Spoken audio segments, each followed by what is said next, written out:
Halo, Assalamualaikum warahmatullahi wabarakatuh. Waalaikumsalam warahmatullahi Ya, wabarakatuh. balik lagi sama kita, ya kan?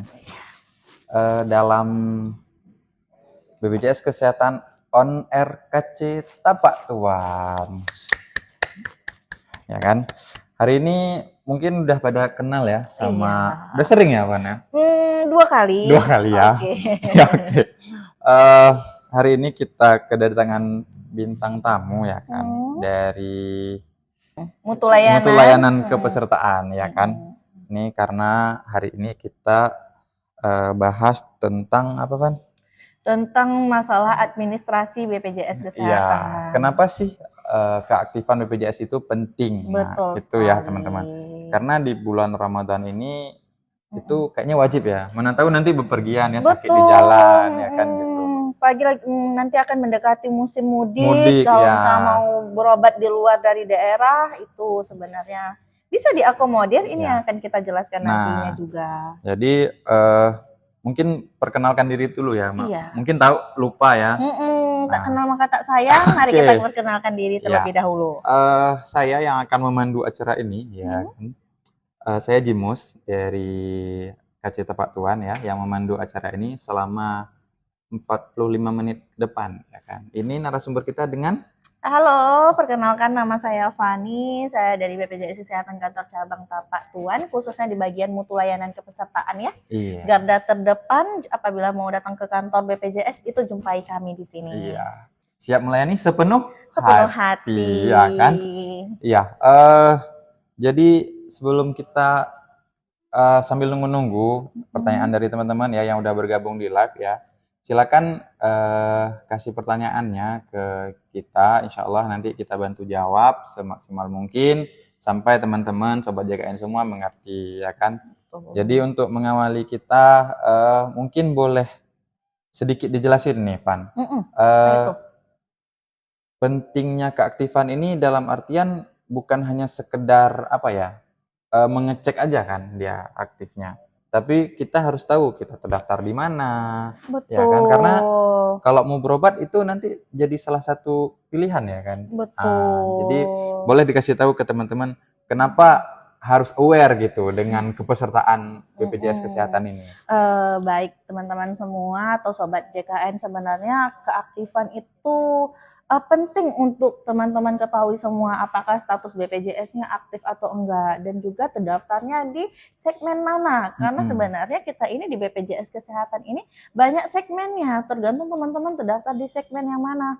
Karena apabila teman-teman terdaftar di dalam segmen tanggungan pemerintah daerah, itu hanya bisa digunakan di dalam ruang lingkup daerah tersebut gitu. Jadi sebenarnya bukan hanya mengetahui statusnya aktif atau enggak, tapi harus menjurus lebih dalam lagi. Segmennya di mana, tempat berobatnya di mana, gitu. Karena masing-masing segmen, masing-masing kelas itu punya hak dan kewajiban ya sebagai peserta. Betul, seperti itu. Gitu ya teman-teman. Jadi di sini kita bakal kupas tuntas ya, insya Allah ya tuntas.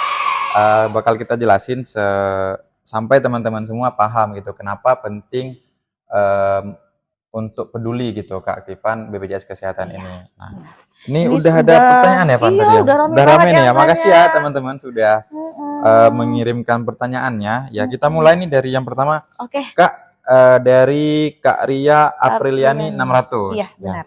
Kak, nanya dong kalau misalnya BPJS PBI dialihkan ke Mandiri lagi, kira-kira bisa langsung aktif apa gimana? Nah, Pak, itu gimana Pak?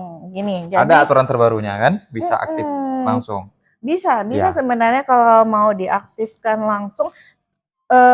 Sebentar, ini yang mau saya jelaskan Bang Jimus, bahwasanya kalau seandainya mau peserta PBI nonaktif, teman-teman harus tahu terlebih dahulu aktifnya itu nonaktifnya itu dari semenjak kapan, apakah sudah lebih sebulan atau belum sebulan. Bisa langsung dialihkan mandiri, bayar dan aktif apabila nonaktifnya itu belum lebih dari sebulan. Satu bulan. Apabila sudah lebih dari sebulan, itu akan dikenakan masa tunggu 14 hari. Seperti itu. Atau mau bayar dari semenjak masa penonaktifan di awal, bayar semuanya full, maka langsung aktif. Gitu. Itu singkatnya gini teman-teman. Kalau misalnya nonaktifnya di bulan 1, nah sekarang bulan 3, berarti ada lebih dari 1 bulan. Harusnya Nah, kena 14 hari. ya harusnya kena 14 hari. Tapi Mm-mm. jika tidak ingin menunggu, bisa itu. Mm-mm. Misalnya pilih kelas 3 nih. Nah, pilih kelas 3, namun harus dibayarkan mulai dari nonaktif awal di Dari bulan bulan Januari. Januari. Sehingga yang dibayarkan sampai bulan Maret Maret adalah 3 adalah bulan. 3 bulan. Jadi Januari, Februari, 35.000 Maret. 35.000 kali Kali 3. 3. Seperti Gitu ya, itu, teman-teman. Jadi ya. harus dibayarkan bukan 35.000 tapi 105.000. Iya. Gitu ya. Jika bersedia tidak apa-apa.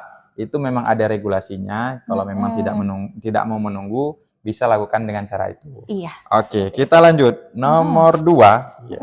Dari Udah macam nominasi ya, nomor 2 gitu ya. Dari Kak Fendi Barek. Berek. Daftar BPJS Kesehatan gimana? Gimana tuh? Gimana tuh? Ini umum nih, gimana apanya ya kan? Kalau misalnya Kak Fendi harus tahu terlebih dahulu, boleh cek di Pandawa apakah memang belum terdaftar sama sekali atau belum. Ya, di nomornya 081181651165. Kalau seandainya memang belum terdaftar, bisa langsung datang ke kantor untuk dilakukan pendaftaran, atau bisa juga melalui kanal Pandawa. Kita udah permudah semuanya. Pandawa ada pelayanan administrasi melalui WhatsApp.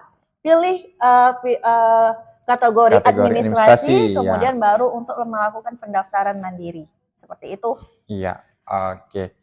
Kita lanjut dari Kak Monica. Walaupun operasi kalau udah lewat 45 hari nggak kena denda kan Kak? Nah, ini perlu diketahui.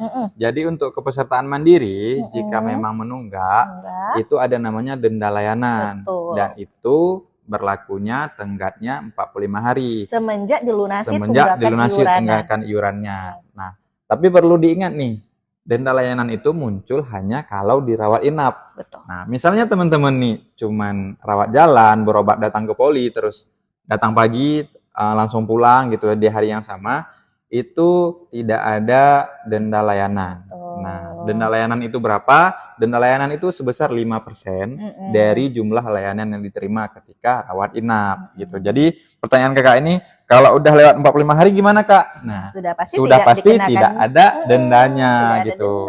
Jadi nggak usah khawatir ya Kak Monica, jika memang operasi dan juga udah lewat 45 hari ya silakan aja datang ke rumah sakit terdekat Kak, atau ke rumah sakit rujukan dari FKTP-nya ya. Oke, kita lanjut dari Kak Lasmiati. Kak, kalau BPJS Mandiri terus mau menonaktifkan peserta meninggal, apa dapat asuransinya? Kalau sama nih pertanyaannya 2 kali diulang. Nah, perlu menjadi catatan nih Kak. Jadi sistem BPJS Kesehatan ini kan menganut gotong royong. Jadi yang sakit dibantu oleh yang tidak sakit. Nah, ketika yang tidak sakit ini anggaplah itu sebagai amal jariah. Iya, berhubung ini dari bulan puasa, mungkin ada teman-teman kita yang sakit, ya kan? Dari iuran kita itulah membantu mereka yang sakit, gitu Kak. Jadi, apakah bisa dicairkan atau tidak? Tidak bisa dicairkan. Insya Allah itu bakal jadi penolong di hari akhir ya Pak. Iya, gitu ya. Gitu ya teman-teman. Karena kita sistemnya gotong royong, semua tertolong. Iya. Oke. Kita ini ya pertanyaan, kita pilih ya pertanyaan terakhir ya. Aja, Bang. Karena waktu udah menunjukkan jam pukul setengah tiga ya, dan juga masih ada kegiatan yang lain ya. Jika pertanyaannya belum terjawab nanti boleh ditanya ke DM ya ke kami, boleh nanti ditanya aja.